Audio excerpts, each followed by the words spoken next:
Welcome to Samba Samba. Enjoy the video.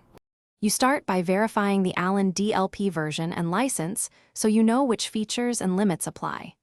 Next, make sure you have admin access to the target endpoints and that port 443 is open, otherwise agents won't register. Once done, export and backup existing policies and configuration to a safe location.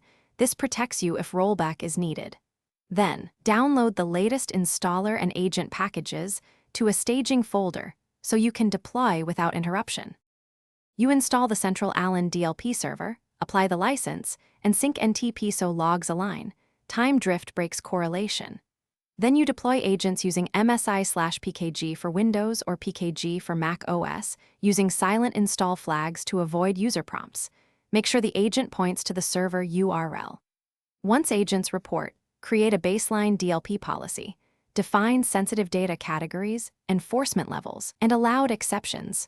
Finally, push that policy to a pilot group to observe behavior. You finalize by monitoring agent health and incident logs for 48 to 72 hours to validate detection and reduce false positives. Adjust thresholds and rules as patterns emerge. Then roll policies out in phases, documenting each change and notifying affected teams to reduce disruption. If something breaks, first check basic connectivity and DNS. Then verify TLS certificates and that the agent server URL matches the central server. If agents still fail, restart services and consult the collected logs for the exact error code. Thanks for watching. Consider subscribing if we helped you.